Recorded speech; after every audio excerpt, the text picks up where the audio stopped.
Hey guys, welcome back to another episode of the DIY Wrestling Podcast. This is the DIY Wrestling Podcast for No Mercy. And tonight we saw a pretty average pay-per-view. I'd say average, almost on the side of bad. There wasn't, there were things I enjoyed.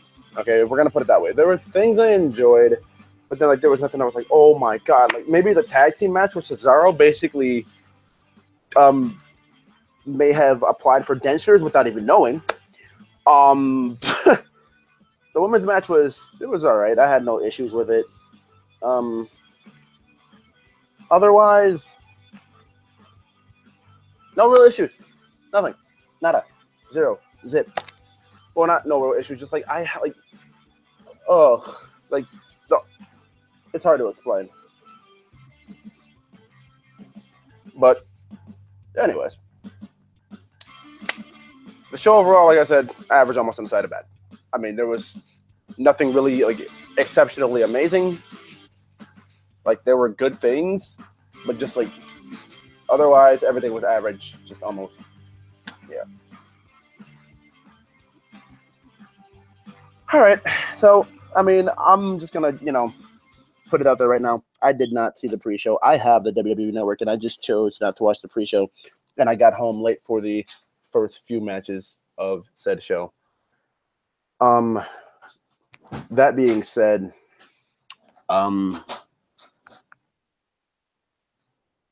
yeah.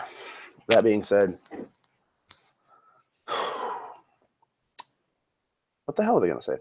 Oh yeah, I didn't see the first match or the. Hold on, let me check real quick. I didn't see the pre-show match where Elias defeated Apollo Crews, or the first match of the actual show where The Miz beat Jason Jordan.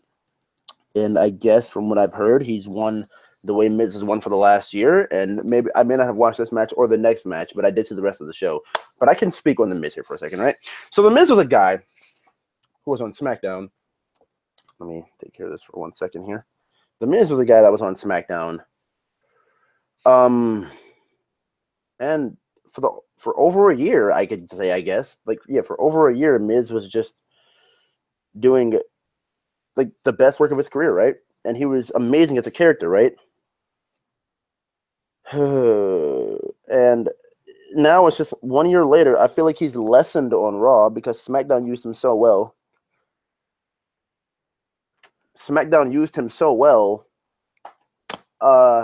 And Miz just went to Raw and he was doing stuff for Ambrose, which was just getting really stale.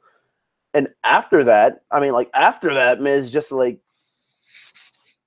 guess he got the Miztourage, and that was supposed to be something that Miz was supposed to grasp onto and run with. Where I like the concept of the Miztourage, I just don't like what they're there for. These guys are basically just fodder for they're fodder, right? And when you had guys like this back in Ruthless Aggression, you would get say you got a Miztourage. These guys would be doing things outside the Miztourage. Miz would be supporting them. He should say hey, I brought Axel and Dallas up to another level. He just says, okay, he said that, but it's a thing where it's just hey, just being of the company of the Miz, you guys started down here and now you're up here, right? And it's no, because all they're doing now is just managing you and helping you get wins. And they're not boosting their profile by getting wins. These guys should be going after Rollins and Ambrose as a tag team. If you really want to give these guys the ball and let them sink or swim, see if they can succeed as a tag team, give them actual time, book them properly, and give them, a chance to get their shine in a match before you go ahead and just say, yeah, you guys are what you are, sit with the Miz, and you're just going to be elevated by sitting with the Miz. No, because they're not getting any wins. They're just looked at as the guys who just take the fall and any match that Miz is in, so Miz doesn't have to look weak as a champion. This is fucking, no, dude.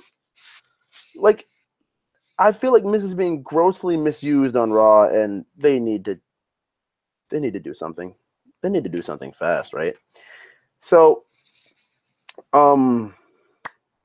that being said, Miz goes on to get the win. Jason Jordan, from what I understand in this match, Jason Jordan, he looked good in this match wrestling. And it's another thing where it's people enjoy Jordan in the ring, right? Like, no one hates this dude in the ring. Like, because he's really, really, like, he's not really, really, like, I don't want to put him on, like, indie wrestler, and I don't want to put him on the level of, like, a fucking Rollins or Ambrose, just to give an example, because we're talking about the Miztourage, and those are the two guys that come to mind. But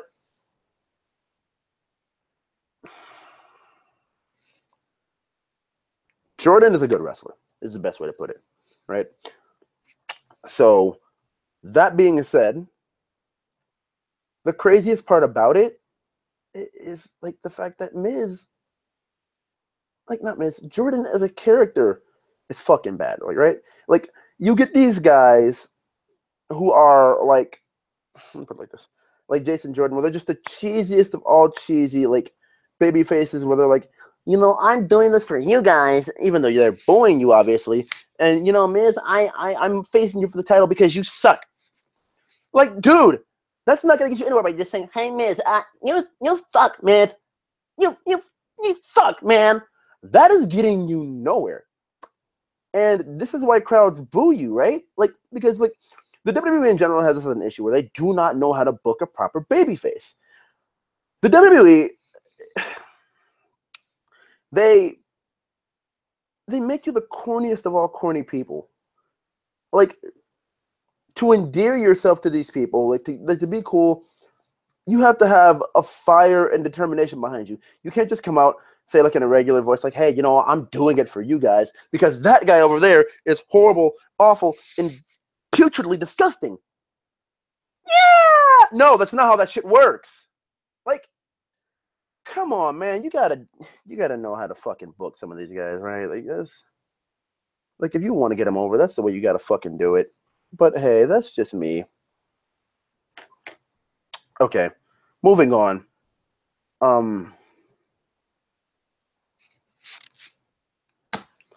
Okay. So, we got Finn Balor versus Bray Wyatt. And I guess because, like, I was having network issues because I'll be honest, I'm one of those people who shares the WWE network with all of my friends. Like, all of my friends, right? So, I watched not The Miz. I was trying to get into my network at the moment. I had just gotten home from, hanging out with my friends. And I'm just, like, I'm sitting here, like, rushing in, like, on my phone, like, oh, can I just get in, like, and it's like, oh, you've like too many people are on the network right now, too many login attempts. And then I'm listening to it on Pulse, the YouTuber who does, all these fucking things, live streams and shit. He's having a watch party. So I'm listening to his thing, and from what I'm hearing in the background of Michael Cole describing, I basically have the commentary of this match. Bray Wyatt attacked Balor. Balor was, like, selling it like he was overwhelmed from the attack. Eventually came back. Bray Wyatt ate the L. 1, 2, 3. What the fuck else am I supposed to expect, right? Like, why even put this fucking dude on pay-per-view? Why even have him on fucking TV? You know what you want to do? If you want to do something with Bray Wyatt and you want to have him be an interesting, engaging character where he doesn't eat fucking L's all the goddamn time, turn the dude face. It'll be an instant hit. You want to talk about, like, people who just aren't bland, boring, generic baby faces? Go for Bray Wyatt. Let him do the same thing he's doing. Just don't mention the crowd and just fight heels, dude. And you will be A-okay, and maybe you'll get some W's, and then maybe you'll be able to have an interesting fucking heel turn down the line. As long as you don't, like associate with people outside of, like, Eric Rowan and Luke fucking Harper, who has been, I don't even want to talk about it, honestly. Go ahead. Like, just, what other option is there at this point? We can't go back to Bray and Finn again. At this point, you might as well just fucking take Bray off of TV for a fucking long-ass time, because this dude needs some time away from fucking TV. Like, this dude needs a fucking break. He's overdone, overexposed. His words mean nothing because he can't pick up a win. You have to realize, your words in professional wrestling mean nothing if you aren't shit to back the words up, right? Like, it's just the most common thread ever. Like, Kevin Owens made a guarantee that he beat John Cena 2 times in a row when he came up to the main roster. The second time, Kevin Owens lost to John Cena. Kevin Owens' word kind of didn't mean shit because Kevin Owens was the shit, carrying so many different beefs with so many different people, making so many fucking threats and fucking guarantees at one time that he just pulled everything out of his ass and won everything. And then he says he's gonna like, oh yeah, I'll beat Cena, lose to Cena. He had no legs to stand on because he'd rip you apart so much and he'd make you listen to him because his words, like Kevin Owens backed up everything he said, which made you listen. He didn't demand fucking attention from the crowd and the people, audience watching at home like Bray Wyatt does. He commanded it by his actions that he did in his big fucking matches. Like Bray Wyatt is damaged goods. Bray Wyatt is a tire fire. Bray Wyatt is just fucking garbage at this point, dude. And like Finn Balor is one of those cases, by the way, who came in so hot, you know, beating Roman Reigns, first ever Universal Champion. Bray Wyatt, guess what, people? Bray Wyatt, not Bray Wyatt, I'm sorry. Finn Balor is just like dropped down the card. They gave him this feud with Bray because, like, hey, you know, Bray's kind of a big deal, right? He's a former WWE champion, right? Right? Well, yeah, Bray doesn't feel like shit because you make him look like shit. Oh, he's beating Goldust on Raw. Goldust hasn't fucking done anything major since 2013 with the Road storyline against the Shield. Whew, okay. All right. I've kind of gotten into this a little more than I thought I would. Yeah. So, you know, Finn gets the win, coup de grace, yada, yada, yada. And from here, you get Finn Balor. Not Finn Balor. You get... God. Excuse me. You get the Shield, Rollins and Ambrose, versus The Bar. I guess you could fucking classify this. I don't fucking know. Sheamus and Cesaro. And there was this gnarly fucking brutal, engrossing fucking... Oh, God. Denture creating, can't speak straight moment where Cesaro bounced his face and his mouth and teeth off of the fucking turnbuckle post, the LED turnbuckle post that they have now. They've had for over a year. And, like, lost so many teeth that started bleeding out of the goddamn mouth. Like, oh, God, like, he overleaped that fucking spot and just ate shit on that. And it just, like, God, awful. Like, shit, Cesaro, are you okay, my guy? But that's just one spot that happened in this match. So, this match was probably the best match of the show. Hold on, let me look at the card here. Dude. Yeah, the best match on the show. Because the main event for me was kind of a letdown, but we'll get to that when we get to that. But this was the best match of the night. Just the story that they were telling, where it's like, when you put Dean Ambrose in the position of just like, I'm going to eat so much fucking abuse that it looks like I'm going to be half dead, but I'm still going to try and fight, get my ass kicked, and then find a way. Like, that underdog type of shit with Ambrose is what got him over in the first place. This man got his head stomped in fucking cinder blocks and then came back at Night of Champions to a huge pop. And before that, he was already over as it was. Like, Dean Ambrose ate ass beatings and just got up. Like, every time Ambrose eats an ass beating, he gets up and he fights back and he finds some way to not even just overcome, but at least try and fight back. The crowd just fucking sinks their teeth into that shit, dude. Like, if you can do that with Ambrose, you're good. And that's exactly what they did. Like, Sheamus and Cesaro just fucking hossed Rollins and Ambrose around, and it was amazing. They even beat the shit out of Rollins to the point where he wouldn't even been a sufficient hot tag, and they just kept on like kicking his shit in. Like, this match, and like what do you call it? The Rollins went for a Hurricane Rana at some point in this match, got reversed by Cesaro, and then Sheamus hit white noise, and Cesaro powerbombed Rollins off the top rope onto Ambrose. And the shit was just fucking gruesomely great. Gruesome's probably like an overdone, but fuck it. Whatever, dude. Point being, this match was just everything. The match ends with the miscommunication with Sheamus accidentally bro kicking Cesaro, Ambrose going for the dirty deeds, missing Rollins, hitting him with a, I guess they call it like the King's Landing. I guess Graves called it on commentary. And that was the 1, 2, 3. That was it. That was done. It was over, right? So, like, it's still a shitty version of the fucking Rain Trigger. Like, it's still a really shitty version of the Rain Trigger. It's bad, honestly. But hey, oh, and another spot I really did like from this match, Cesaro with the fucking swing on Ambrose into the goddamn steps. That was brutal. I enjoyed that. Like, these four put on great matches. Like people say, like, so and so carried so and so. This is honestly the best example of, like, how do I put it? It takes two to tango, because these two tag teams carry their own weight individually. And when you put Sheamus, especially in one of these kind of settings where it's like he has a really good dance partner or two really good dance partners and a good supporting fucking tag partner in Cesaro, shit just works. Okay, like, shit just like, this to me was better than the SummerSlam match. And the SummerSlam match had the moment of Rollins and Ambrose becoming tag champs, right? So I'm amped about this shit, right? So whatever. Rollins and Ambrose get the win. Poor fucking Cesaro. And I guess we're just gonna move on here.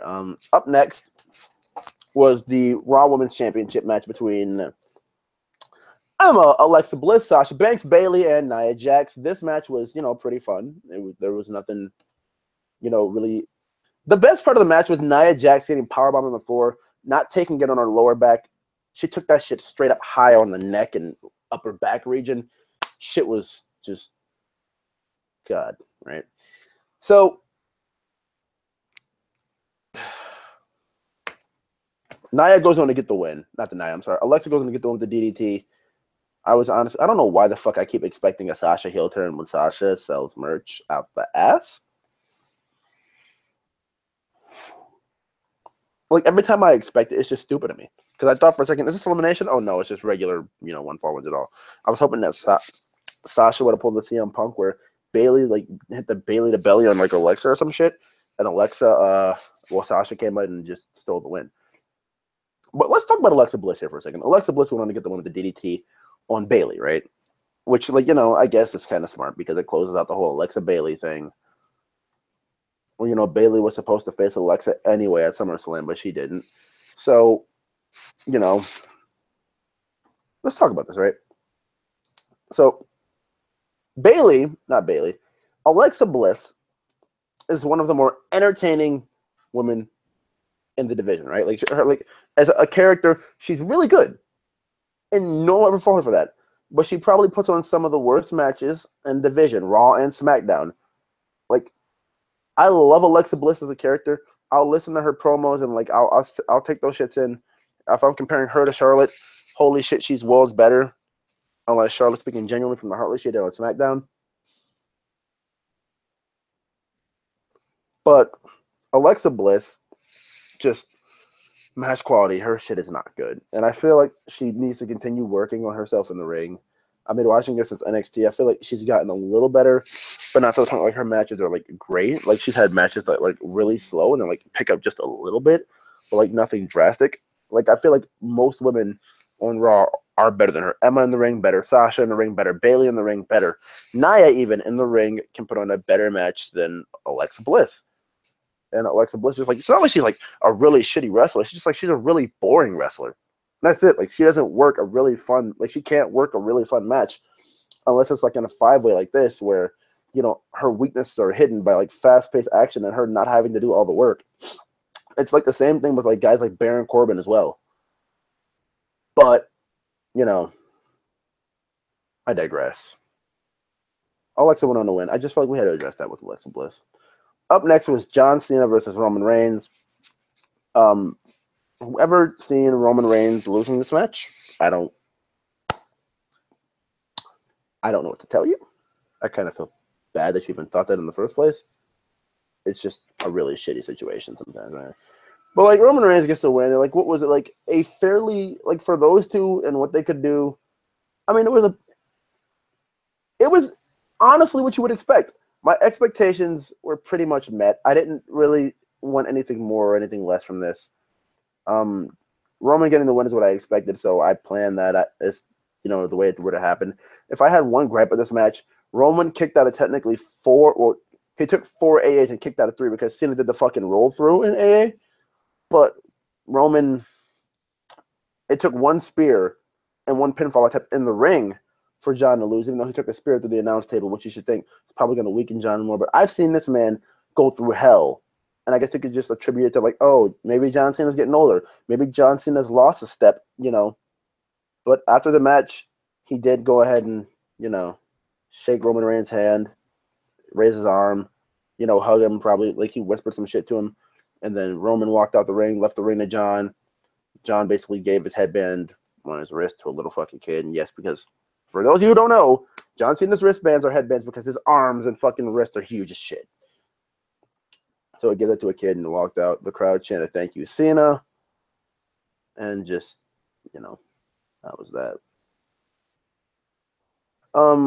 Like I said, nothing like the match wasn't like anything like extremely spectacular, but it served its purpose as to that's a really good fucking match right there. Well, that's a really good fucking match right there for those two. That's really what you expected. It's just like I enjoyed it. Like it wasn't amazing, but it was good. That's the best way to honestly put it. So up next we have Enzo Amore versus Neville. Enzo Amore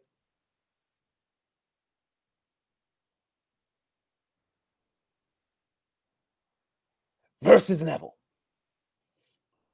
And in this match, WWE decided, yeah, we're just going to shoot some fucking coke. So who's winning? All right, so yeah, Vince, yeah. Who's winning this match? Enzo.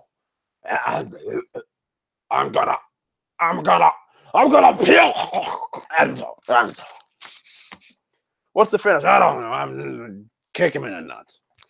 But Vince, I don't think that's in the rules, dude. I don't know what the fuck happened here. I don't know why the fuck it happened. I guess this is like WWE's way, like, hey, you left that gender. You're supposed to take gender seriously. Oh, let's piss you off real quick.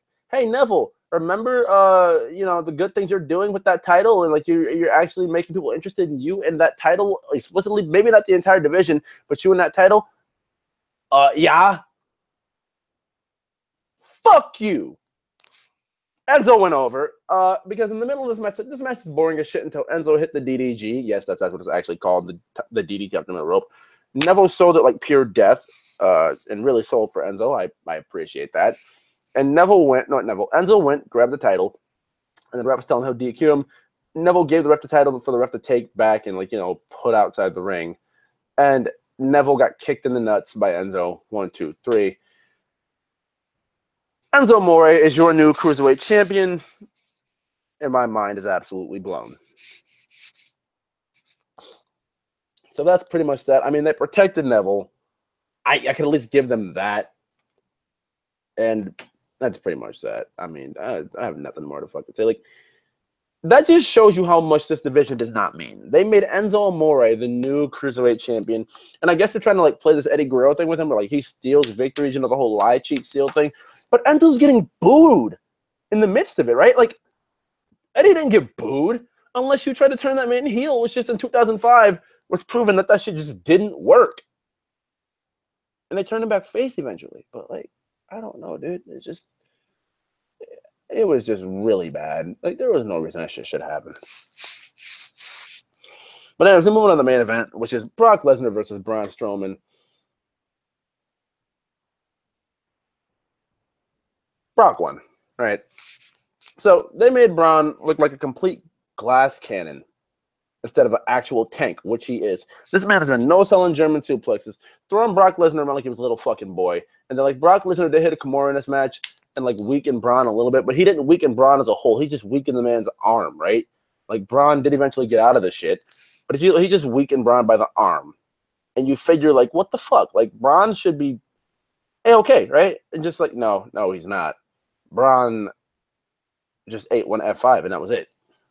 Like, I don't even want to, like, talk about this match any more than that. Like, he ate one F5, and that was it. And Brock ate three running fucking power slams. 3 from Braun Strowman. 3. Okay. So, I mean, that was pretty much that. That was the pay-per-view. Honestly, if I'm going thumbs up, thumbs me hole, you know, like elevated a little bit, like up, like pointing upward a little bit, straight up in the middle, and like a little bit down, but not completely down. Like this whole bad system I got going here, or just straight thumbs down.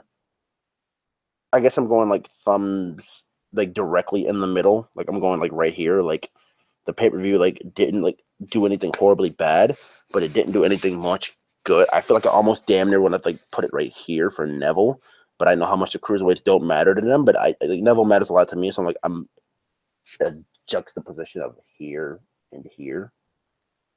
So, you know, it is what it is, right? Like it was a whatever pay-per-view. If I'm telling you like to buy the network to watch it, find it on the internet, the entire pay-per-view, or skip it. I mean, if you were enjoying the build of the show, I'd just say search it on the internet. It's not even worth buying the fucking network. I mean, you may get the rest of the shit for the rest of the year free, but like whatever, right? So I hope you guys did enjoy this episode of the DIY Wrestling Podcast. Remember, if you did, to leave a like on this video. Subscribe if you're not subscribed for more of that double goodness on this channel, baby. And I think I may have some things I'm trying to do here with this channel other than reviews. I'm planning on starting a gaming series for Overwatch on this channel, and then maybe some other videos that were revolving around wrestling that I could probably give my opinions on a little more, just like not anything huge, but a little more. And that'll be it. But I hope you guys did enjoy. Remember to leave a like if you already didn't. Subscribe if you're not subscribed for more of the WWE Gunnison channel. And I'll see you guys next time. Thank you guys for watching. And see ya!